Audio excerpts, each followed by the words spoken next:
नमस्कार। अरे नमस्कार। खाना खाने में कैसे मतलब जब से नेता बने हैं तो इसी तरह से दिनचर्या चल रही है? खाना कुछ ऐसी चलती फिरती हो जाता है।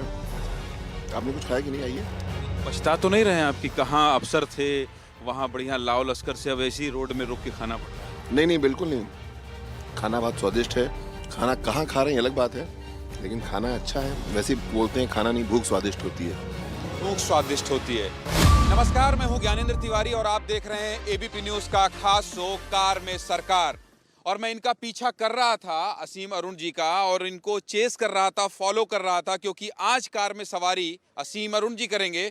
तो मैं इनकी गाड़ी के पास जैसे ही आया तो देखा कि ये लंच कर रहे हैं। नेता के इस रूप में आपको दिखाऊंगा भी और इनसे वो तमाम सवाल करूंगा जो जनता जानना चाहती है। फिलहाल इनको खाना खाने का मौका देते हैं।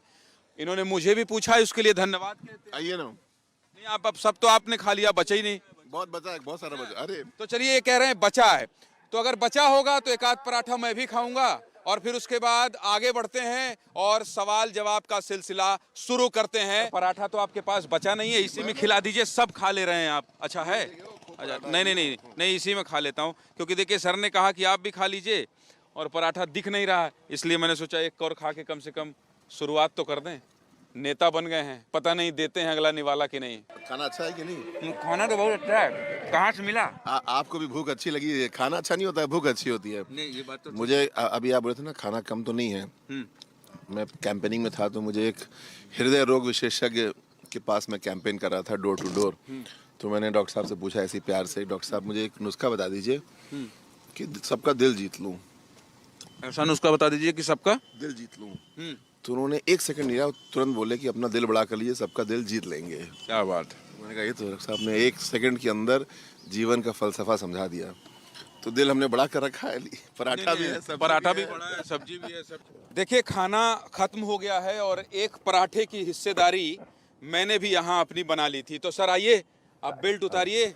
और चूंकि कार में सवारी करनी है, एबीपी न्यूज के इस खास शो कार में सरकार में बहुत बहुत स्वागत है आपका। बहुत बहुत धन्यवाद मुझे कार से उतारने के लिए और इस सुंदर जीप में चढ़ाने के लिए, जो कि अब मुझे विश्वास है हम हाईवे से उतर के कहीं भी जा सकते हैं इस खूबसूरत 4x4 में। लेकिन सर, सवाल खूबसूरत और सुंदर नहीं होंगे?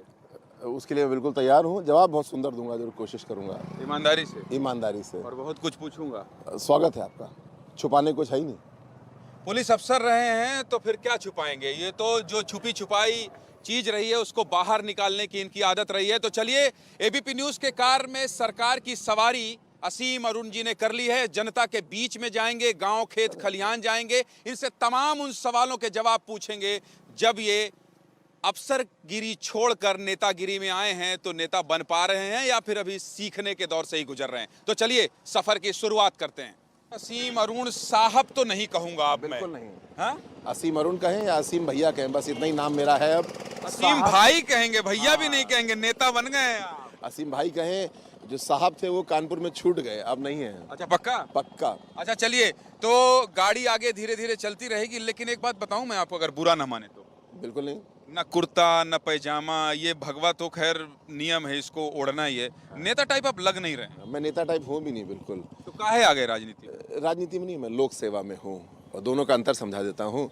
राजनीति का प्रारंभिक मतलब केवल है कि चुनाव लड़ना और जीतना, और लोक सेवा का मतलब है कि लोक कल्याण के लिए, पब्लिक पॉलिसी, लोक नीति के लिए जितने भी काम हो सकते हैं, वो श्रमदान भी हो सकता है, कुछ रिसर्च भी हो सकती है, कुछ कंसल्टेंसी भी होती है, सब कुछ करूँगा। फंस गए हैं गुरु आप? नहीं, बड़ा अच्छा लग रहा है अभी तक तो। फंस गए हैं? पूछे कैसे फंस गए? कैसे? जब मैं आ रहा था, रिसर्च कर रहा था, तो मैं कोई विवाद ढूंढ रहा था। मैं सोच रहा था सबके पीछे कुछ ना कुछ विवाद होता है। राजेश्वर सिंह साहब ने कई सारी जांच की, ये की, वो आपका एनकाउंटर मैंने देखा, एटीएस देखा, 112 देखा, विवाद नहीं दिखा कहीं। विवादित आदमी आप है ही नहीं, राजनीति में चलेंगे कैसे? तभी तो राजनीति मुझे आमंत्रित किया गया, क्योंकि कोई विवाद नहीं है। ईमानदारी से और पिताजी द्वारा दिए गए सिद्धांतों पे मैंने पुलिस की नौकरी की, और मुझे पूरा विश्वास है कि राजनीति या लोक सेवा ये भी सिद्धांतों पे ही होगी, और तभी उसका आनंद आएगा। नहीं आ पाएगा। नियम कानून की जो आप बात कर रहे हैं, ये नियम और कानून, जिस नियम कानून से आप चले हैं, आपने अपने पुलिसिया अंदाज, आपने अपने अधीनस्थ अधिकारियों को चलाया है, यहाँ तो नियम कानून पर कोई बात ही नहीं करता। यहाँ तो ये कहते हैं कि बस ये हो जाए, ये हो जाए, और इसके बाद मैं अभी आपको फंसाऊंगा। आप ही की स्टेटमेंट पर फंसाऊंगा। सब पढ़ लिख कर आया हूं, तो कैसे चलेगा बताइए। आप बन नहीं पा रहे हैं अभी नेता, मुझे तो नहीं दिखाई दे रहा नेता आपके अंदर। बिल्कुल ऐसा चलेगा। थोड़ा सीरियस बात बताता हूँ। एक होता है व्यक्ति का राज, एक होता है कानून का राज।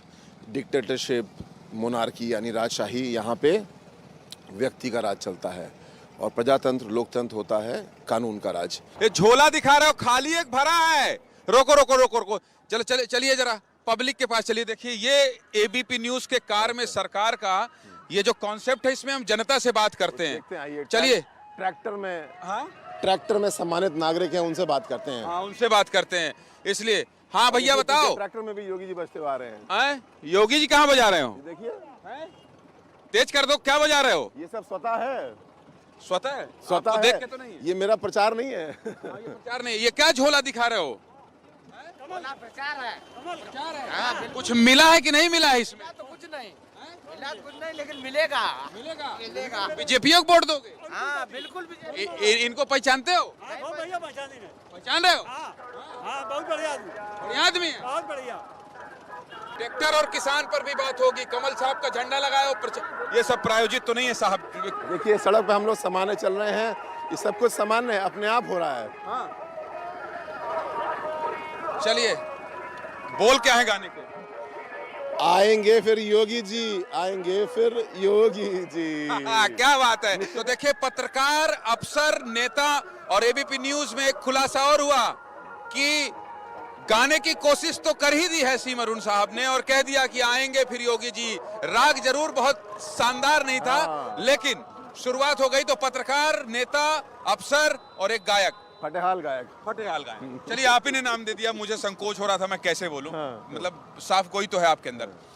इतनी साफ गोई ठीक नहीं है सीम अरुण साहब कि आप अखिलेश यादव को ऐसा कहें कि मान लीजिए उनकी सरकार आ जाए तो आप फंस जाएं। अब पूछिए क्या साफ गोई? कैसे, क्या साफ गोई? आपने एक बयान दिया। आपने एक बयान, जब मैं आपको पढ़ रहा था तो मैं देखा कि आपने एक बयान दिया। बयान में ये कहा कि पहले की सरकारें थी वो अपराधियों को मौका देने और उन्हें छोड़ने की बात कहा करती थी, लेकिन पुलिस वही है, सरकार बदल गई है। योगी जी के कार्यकाल में ऐसा कुछ भी नहीं हुआ है। अगर मान लीजिए माना कि x बराबर y जो भी है, गणित से मान लेते हैं, आ गए अखिलेश जी, तो ये बयान लेकर कहाँ जाएंगे आप प्रदेश से? पहली बात तो ऐसा होगा नहीं। आपसे अखिलेश अगर पहली बात तो ऐसा होगा नहीं, किंतु हाइपोथेटिकल क्वेश्चन मैं जवाब भी उसका देता हूँ। मुझे पूरा विश्वास है जो परिस्थितियाँ हमारे देश की अब हैं, अब लोकतंत्र हमारा बड़ा परिपक्व हुआ है। 2 महीने में हर आदमी समझता है कानून का राज क्या है और व्यक्ति का राज क्या है। दूसरा, वोट की ठेकेदारी और वोट की खरीदारी अब खत्म हो रही है और ख़त्म हो चुकी है। आप गांव-गांव में देखेंगे, लोग अब जाति और धर्म पे वोट नहीं कर रहे, जाति और धर्म पे वोट मांगने वालों के खिलाफ हैं। थोड़ा रोकूंगा, विकास मैं थोड़ा रोकूंगा, मैं रोकता हूं सर, मैं ऐसे नहीं सुनने दूंगा आपको। आपने कहा, मैं कहीं आपको फिर सुन रहा था, आपने कहा कि दलित भाई बहन समाज, पुलिस में तो दलित और सवर्ण नहीं कहते रहे होंगे आप, नेता बने और दलित पे आ गए, दलित भाई बहन हो गए आज के डेट में। क्यों ऐसा करने लगे भाई? अभी तो कुछ दिन पहले ही नेता बने हैं आप। पुलिस में कास्ट जो आइडेंटिटी है वो महत्वपूर्ण नहीं है, लेकिन जब हम नियम फॉलो करते हैं, पोस्टिंग्स होती हैं, तो वहाँ भी कास्ट का रिप्रेजेंटेशन ऑफिशियली आदेश है, ध्यान रखा जाता है और उसका ध्यान रखा जाता है। अब लोकतंत्र की हम बात करें, मैं चुनाव लड़ रहा हूँ, तो हम देखें तो जितने भी वंचित समाज के लोग हैं, जिसमें दलित एक महत्वपूर्ण अंग है, विकास की राह में जहाँ भी पीछे छूट रहे हैं, हमारा दायित्व है कि आगे बढ़ाएं। मैं भी दलित समाज से हूँ, मेरा सौभाग्य। बेचने लगे अपने समाज को आप? नहीं। मतलब ये तो मानना पड़ेगा, नेतागिरी आ गई है आपके अंदर। मैं उस अपने शब्द को वापस ले रहा हूँ कि जो मैंने ये कह दिया था पोशाक देख के कि नेता नहीं है, मैं अपने शब्द वापस लेते हुए माफी मांग रहा हूँ। 3 बार दलित बोल दिया आपने और 1 बार मैंने बोला था। इसलिए क्योंकि मैं पूरा जिम्मेदार हूँ सबके लिए। मैं अपनी छवि देखता हूँ एक ऐसा व्यक्ति जिसकी प्रशासनिक क्षमता है, दूसरा सबके कल्याण के लिए काम करता है, और विशेषकर जो वंचित समाज है, जिसमें कि दलित समाज भी है, उसके उद्धार के लिए, उसको आगे बढ़ाने के लिए विशेष योगदान करता है। आगे चलेंगे, 2-3 मसलों पर बात करेंगे। अखिलेश यादव ने जो प्रहार किया है इनके ऊपर कि ये आए हैं तो 5 साल जो अपने साथ रखे थे लोग, उनको भी भाजपा का कार्यकर्ता बनाकर आए हैं, पहला सवाल।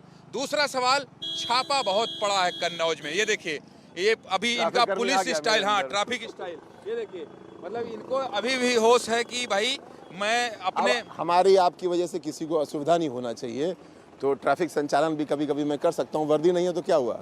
वर्दी को मिस करते हैं। वर्दी को बहुत मिस करता हूँ और हमेशा करूँगा। हाँ, और मंत्री इधर बन गए कहीं तो तब नहीं करेंगे। नहीं नहीं, ऐसा नहीं है। पुलिस की नौकरी है, पुलिस की एक बहुत बड़ी क्षमता है। जैसे अभी मान लीजिए यहाँ से 50 लोग दौड़ते हुए आए, तो सामान्य प्रतिक्रिया होगी भागो भागो भागो, लेकिन पुलिस की प्रतिक्रिया होगी कि तीर की तरह जाओ, देखो वहाँ पे क्या समस्या है। शायद जर्नलिस्ट का रिस्पांस भी यही होगा, दोनों का उद्देश्य अलग होगा कि जाओ देखो क्या बात है। ये इंस्टिंक्ट में आता है, हमारे भाव में आ जाता है।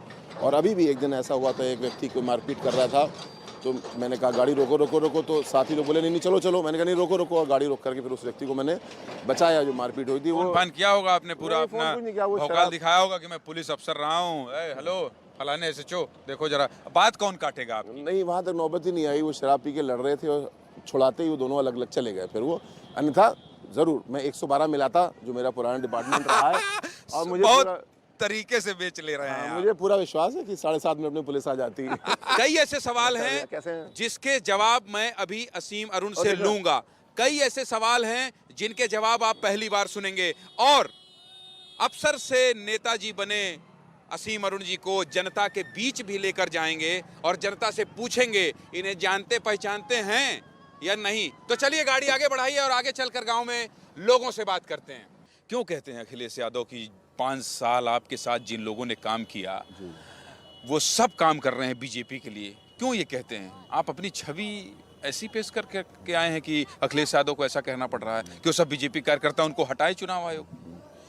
ये केवल राजनीतिक बयानबाजी है, और मैं समझता हूँ मैं अब क्योंकि लोक सेवा में आरोप लग सकते हैं। मेरा सवाल ये है कि 1 जनवरी 2022 से पहले किसी भी समाजवादी पार्टी के एक छोटे से कार्यकर्ता ने या चाहे विधायक ने कभी मेरे खिलाफ कोई शिकायत की हो कि मेरा काम निष्पक्ष नहीं है, या किसी भी ऑपोजिशन के व्यक्ति ने की हो, तो वो सबूत सामने आए।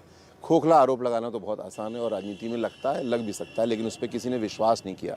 क्यों? क्योंकि जब तक मैं पुलिस में था, जब तक मेरे सामने ये विचार नहीं आया था, मेरा काम पूरी तरीके से राजनीति से दूर था, निष्पक्ष था, कानून के राज के मुताबिक था।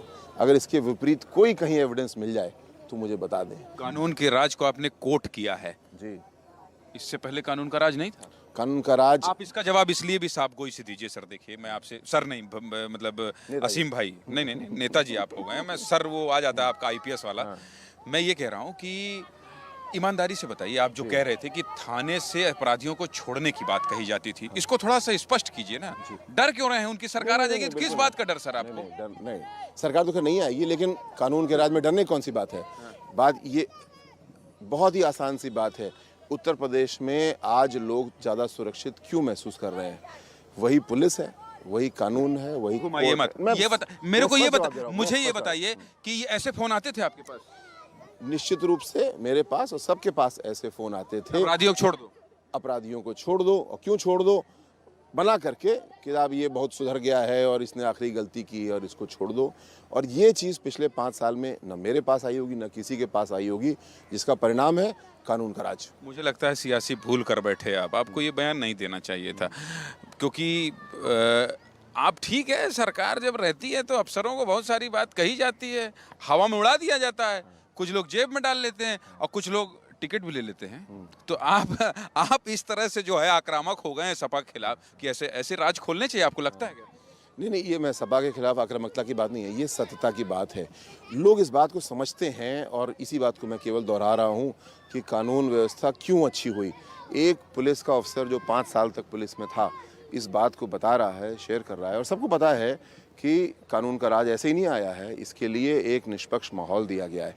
जहाँ पे पुलिस से गलती हुई है, जहाँ पे पुलिस से गलती हुई है, आप देखेंगे पुलिस को भी दंडित किया गया है। तो कानून का राज केवल नागरिक के अपराधी के लिए नहीं है, पुलिस के लिए भी है। और ये जब सब चीज़ें हुई हैं उसका परिणाम है। क्या ये काम पूरा हो गया? नहीं, ये काम अभी बचा हुआ है और अगले 5 साल में जनादेश होगा तो इसको और आगे और ऊंचा लेके जाएंगे। अगर जनादेश होगा ये तो हमेशा कहा ही जाएगा, मुझे पूरा विश्वास है होगा। नेता कहते हैं तो नहीं, 325 से ज्यादा। वो तो मुझे भी पूरा विश्वास है, जैसा ग्राउंड फीडबैक देख रहे हैं, पिछली बार से बड़ा जनादेश होगा, पिछली बार से बड़ा, निश्चित रूप से। भूल चूक सुधार करते हुए अफसर नेतागिरी की तरफ बढ़ गए हैं। असीम अरुण जी, आपने कार में सरकार की सवारी की और मुझे लगता है आपने जिस अंदाज से तमाम सवालों के जवाब दिए उसके लिए और उस साफगोई के लिए, और शुरुआत में आपने कहा था कि हर उस सवाल के जवाब दूंगा, बहुत बहुत शुक्रिया इस चुनाव प्रचार के बीच में इतना वक्त देने के लिए। बहुत बहुत धन्यवाद। मैं तो सरकार की कार से उतरा हूँ, अभी पैदल हूँ, आपने अपनी कार में बैठाया, इसके लिए बहुत धन्यवाद।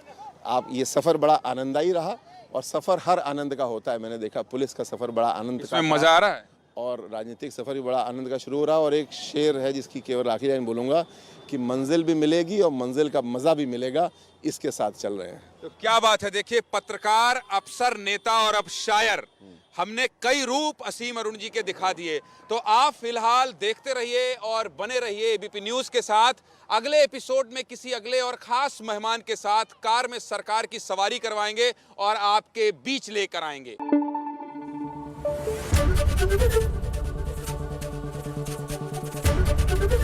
एबीपी न्यूज़ आपको रखे आगे।